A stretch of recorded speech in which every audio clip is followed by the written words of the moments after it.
Okay, Elizabeth. Remember my infamous carousel date? Oh, the one with the incessant merry-go-round music? Yes, exactly. I mean, who knew that a cute, dimpled girl could metamorphose into a carousel fanatic? Sounds like a quirky sitcom episode. Tell us more. I had genuinely planned a sweet date. You know, a lovely dinner at a local Chinese restaurant followed by a relaxing stroll in Central Park. But boy, was I in for a surprise. I'm already imagining the unusual twist to this pretty normal scenario. Everything was textbook perfect until we reached the carousel. For some reason, she just kept hopping on and off it. I genuinely thought she was just being playful, you know. I joined in for a few rounds, too. I bet you started regretting that soon enough. Oh, absolutely. As the night grew colder, the few fun rounds morphed into an endless, dizzying, and rather chilly affair. I lost track of time. Every round seemed to blend into the next. Finally, frozen and dizzy, I had to confess to her that it wasn't as fun as I had imagined. Isn't it disheartening when a date doesn't go as planned?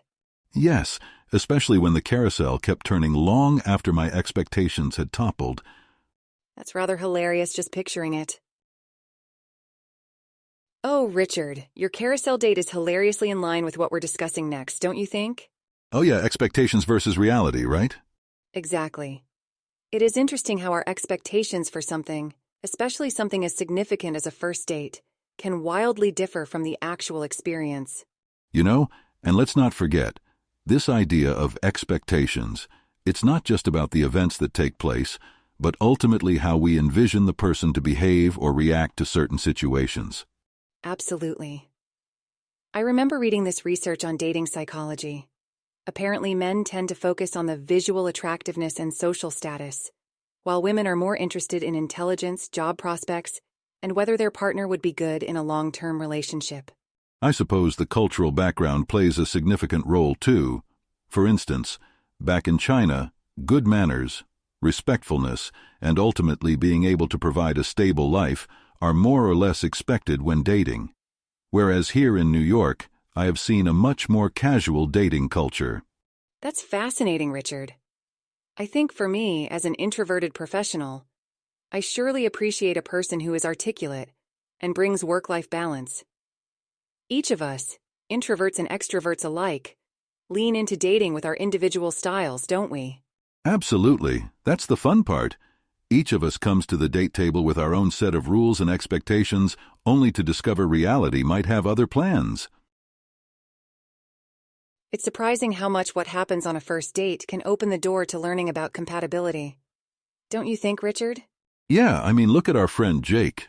He's a guy who's completely in love with the idea of being spontaneous, right?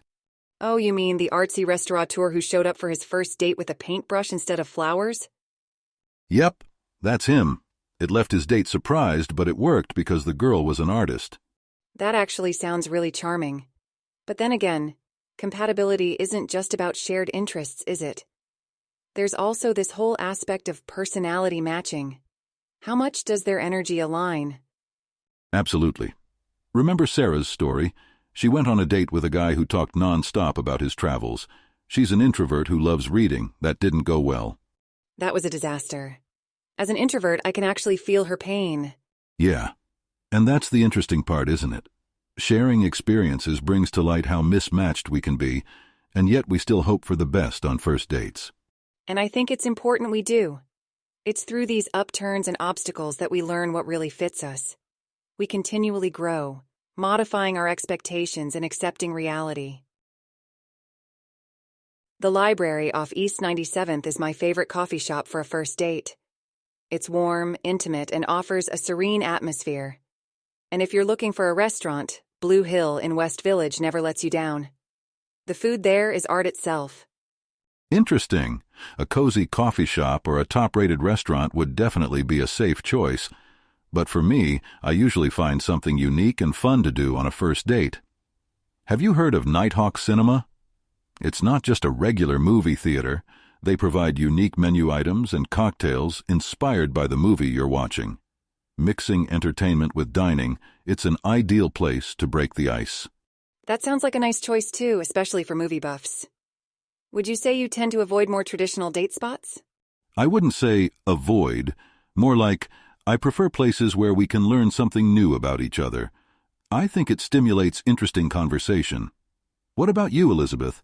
What other types of places do you prefer? Depends on the person and the daytime, really.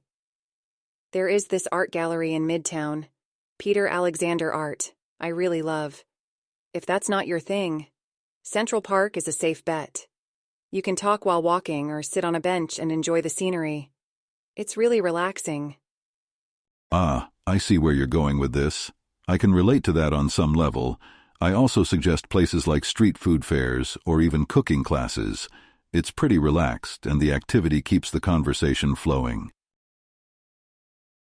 We've mentioned our own favorite locations in the city, but every borough in New York has unique spots that can make any first date memorable. Yeah, right. Let's take the Staten Island, for example. Did you know there's a place called Flagship Brewery there? They offer brewery tours and craft beer tasting. If you both enjoy a good pint, the shared experience can be quite engaging. I didn't know about that one. Sounds like a great place for a casual date. If you're in Manhattan, consider the Forbidden Planet. It's a cool comic book shop which does weekly events. A fun place to geek out and bond over comic characters. Can't beat that one. Well, if you're in Bronx, why not hit the Bronx Zoo, where you're both surrounded by a bunch of animals? Could lead to some interesting, amusing conversations. Definitely less conventional, but it's all about fun, right? Of course. And Brooklyn offers numerous street markets. Smorgasburg, for example, where you can sample different cuisines. Variety of food and atmosphere could be a great conversation starter. Love that. In Queens, Museum of Moving Image could make a good spot. It gives an interesting peek into the world of film and media. We've covered all boroughs now. But remember, the location is just secondary. It's the person you're with and the connection you build that truly matters. Let's get into the nitty-gritty of first dates, the good old-fashioned rules of dating. Richard, do you believe they still have a place in the modern world? Well, being raised with a blend of Chinese and American values, I have always seen dating etiquette as a sign of respect and consideration, but I also see how it can get complicated. It seems as though the lines are blurred between chivalry and sexism nowadays. Interesting point, Richard. Being the businesswoman I am, I tend to approach dates in a similar way as to how I approach my professional life. And work etiquette significantly influences the success of a meeting. So why should dating be any different? True. But the realm of dating is not purely work, right? It's also about expressing feelings and discovering shared interests and compatibility. So how does traditional dating etiquette translate in your experiences, Elizabeth? Going by the basics, I believe in simple things like punctuality. It's a matter of respect. And as far as bill paying is concerned, I am no stranger to splitting the bill. Though there is also a part of me that appreciates when a man handles the bill on the first date. Not because I can't afford it, but because it's a gesture that I interpret as them wanting to treat me. See, that's where the whole culture apprehension comes from. I find it tricky when the bill arrives. Should I pay the whole thing? Should I suggest splitting? Being raised in a more traditional household, I was taught to show my capability, which involves paying the bill. The key is in reading the situation and being okay with both outcomes. There's no one-size-fits-all rule here. Same goes for door opening. It's nice when done, but it doesn't upset me when it's skipped. Well, Elizabeth, when we consider it from that perspective, I still think the essence of dating etiquette is about showing respect and concern for your date, regardless of who does what. This do's and don'ts of first date conversation might seem simple, but it's crucial. What's your go-to conversation starter, Richard? I usually try to talk about shared interests, foods, travel, or anything away from emotionally heavy topics.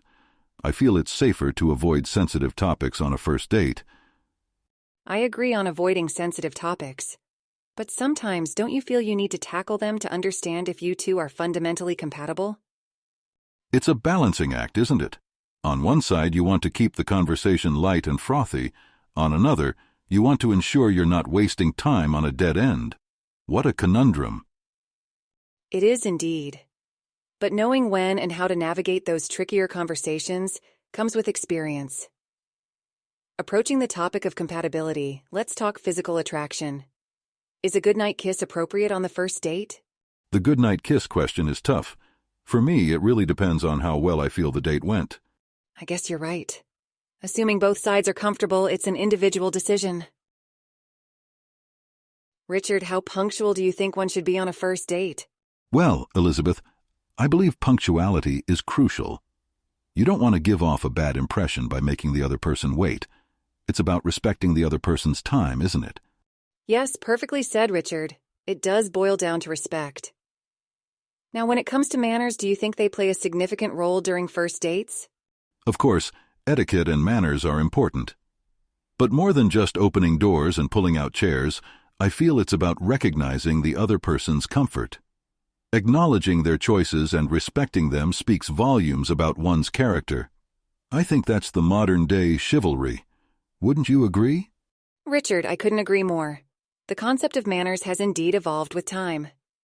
Now let's dive into authenticity. How much should one reveal on a first date? That's a tricky one. Personally, I'm of the opinion that we should be true to who we truly are, but at the same time maintain a little bit of mystery. Notice I said a little. Overdoing it can lead down a slippery slope. That's a fair point, Richard. It's essential to strike a balance. To blend into your point, let's discuss the fear of judgment. How can you be authentic and not worry about being judged? Well, Elizabeth, we all worry about what others think of us.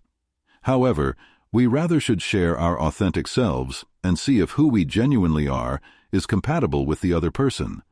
The fear of being judged can indeed be a hindrance to our authenticity on a first date.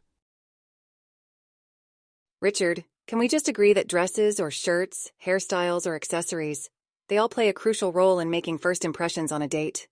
Elizabeth, without a doubt, appearances matter. After all, that's the first thing people notice, isn't it?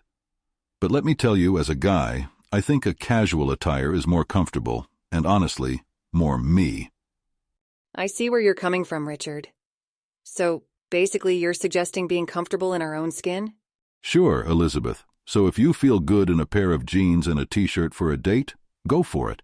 On the other hand, if dressing up gives you confidence, by all means. That's quite enlightening, Richard. By the way, I've noticed that apart from appearances, our body language also tends to play a key role. Any thoughts on that? Absolutely. Body language is a powerful communicator, Elizabeth. Maintaining eye contact, a warm, friendly smile, these can create a positive impression about you as an individual. Richard, I've read somewhere that humor is an essential tool in connecting on a first date. Do you agree? Totally, Elizabeth. Humor can be a great icebreaker. It can lighten the mood, making people feel more comfortable. However, one should be careful not to turn the date into a stand-up comedy show, of course. Certainly, Richard. So would it be fair to say that making a first impression involves a balance of presentation, body language, and humor? Elizabeth, I believe that sums it up pretty accurately. It's a combination of how we look, what we say, and more importantly, how we make the other person feel. Richard, embarking on this topic of first impressions, I think it's fair to say that they are not just about appearances and body language. They are also about portraying our true character. Indeed, Elizabeth. To some extent, the first impression can paint a lasting image of someone's character. It's definitely more than just the outfit. Absolutely, Richard. Let's delve a bit deeper. In your opinion, what is that one quality that you believe leaves an indelible impression on a first date? Well, from my perspective, authenticity goes a long way. It's better to be real, rather than trying to be someone you're not. I think this honesty gives an insight into the core of a person, which is far more important than anything else. I resonate with your train of thought, Richard, but let me add a layer to it. While I agree that authenticity is admirable, wouldn't you say that in our authenticity, we also need to be aware of what aspects we are choosing to portray? I mean, we are complex beings with distinct personalities. A first date might not capture the whole picture of who we really are, wouldn't you agree? Elizabeth, you've touched down on an important nuance. Yes, we have various facets to our personalities, and it's unrealistic to think that we can portray them all on a first date.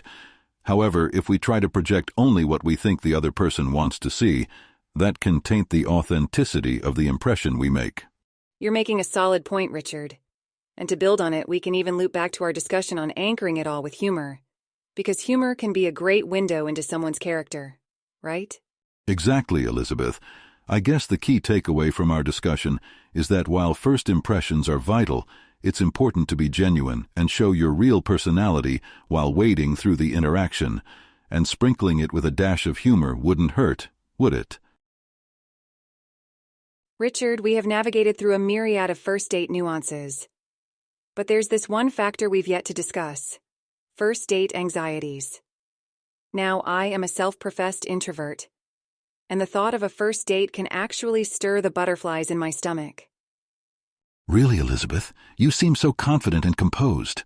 Oh, thanks for the compliment, Richard, but deep down, I've grappled with nerves. I remember having to deal with whirling thoughts before a date. The worry of awkward pauses, the fear of not being interesting or funny, and concerns about my outfit choices all cross my mind. But over time, I've discovered that I have the power to change those thoughts to more affirming, calmer ones, instead of letting them hover over me. That sounds like a journey in itself.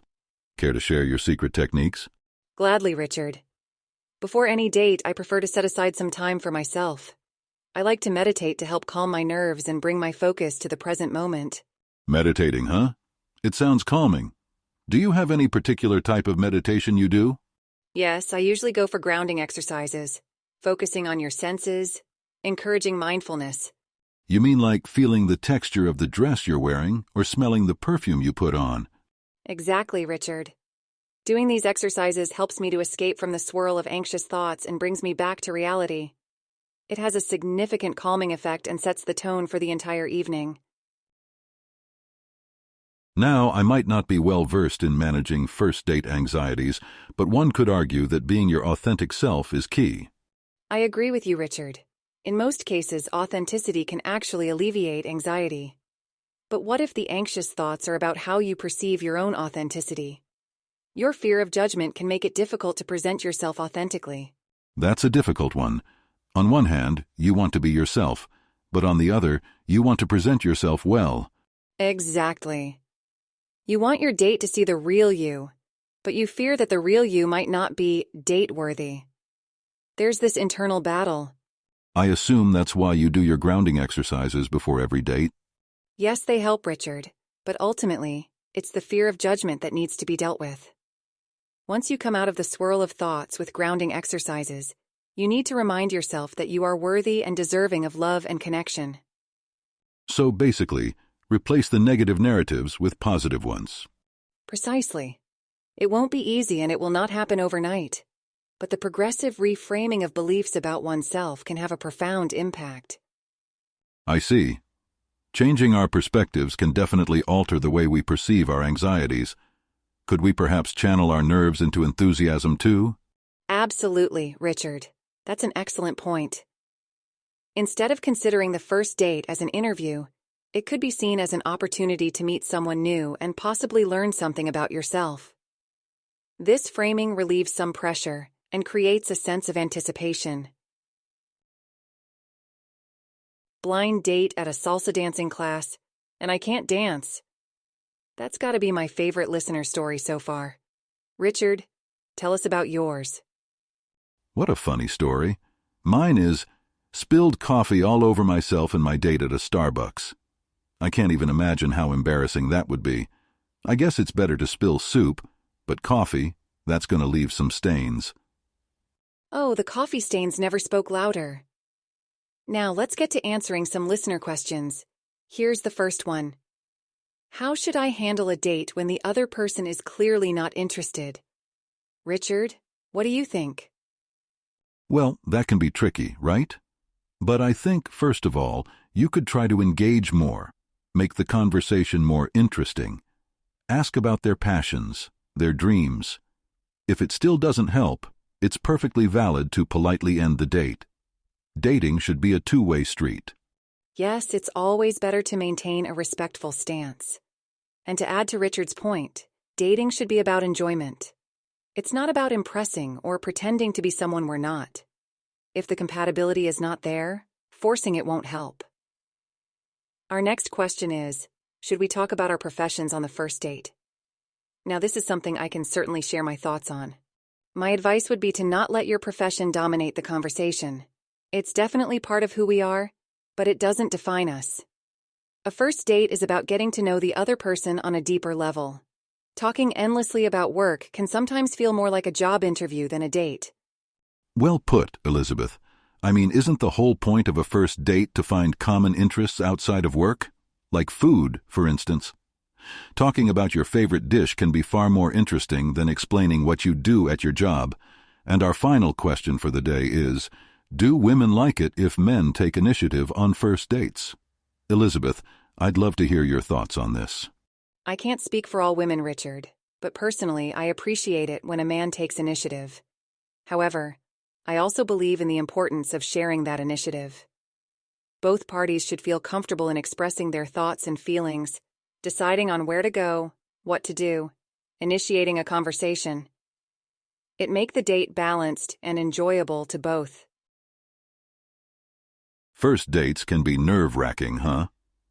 Based on our recent poll, fear of awkward silence tops the chart as the biggest first date fear. I guess there's just something universally terrifying about those silent moments. Who'd have thought? Well, it seems pretty universal, Richard. I remember this one date I had. The conversation just seemed to flow naturally. But the moment we hit an awkward silence, it felt like we were stuck in a vacuum, each second expanding torturously. But then, he made a joke about how this must be what a bear feels in hibernation. Suddenly, the silence didn't seem all that terrible. Quite the opposite, it became our inside joke. Funny thing about awkward silences, they're only awkward if you think they are. Remembering your story seems like you've managed it quite brilliantly, Elizabeth. Isn't that the truth? Now, let's lighten things up with an unexpected comical listener story. This one's titled, First Date Gone Crazy. So, picture this. Our listener, let's call her Grace, decided to spice up a stereotypical dinner date by suggesting a quick round of laser tag. Mid-game, their vests malfunctioned. They were trapped in the dark arena for more than an hour. What's worse? The emergency lighting gave them a fluorescent green tinge, making them look more like bottled fairies than potential lovebirds. Talk about a memorable first date. That's one for the books. I mean, being stuck in a laser tag arena glowing in the dark, it's like a scene out of a sci-fi movie. I bet that's one tale they'll be telling their grandkids. So, Richard, first dates. Nerve-wracking yet exciting, don't you think? Couldn't get more accurate, Elizabeth. It's like going on a roller coaster ride. Yes, and like every ride, there will be ups and downs. Expectations meeting reality can sometimes feel like the steepest drop. Absolutely. But hey, whether it goes amazingly well or hilariously bad, it's all part of the experience, and they make the best stories. Oh, tell me about it. Remember the laser tag tale from Grace? That date will most definitely not be forgotten. Dating in this city is surely an adventure. One never knows what they might stumble upon. There's potential for connection at every corner. Or in a laser tag arena? Of course. Well, if there's one thing we can confidently share with our listeners, it's this. First dates may be a little daunting, but the thrill, the anticipation, and potentially wonderful connection would be worth the little anxiety. And the stories, Richard, don't forget the stories. Because whether things go magically right or comically wrong, they turn out to be the ones that stick. True that, Elizabeth. So to sum up, just remember to be yourself. Enjoy the experience, the place, the food, and most importantly, the person in front of you. Who knows, it might just be the start of something beautiful. Or a crazy glowing future.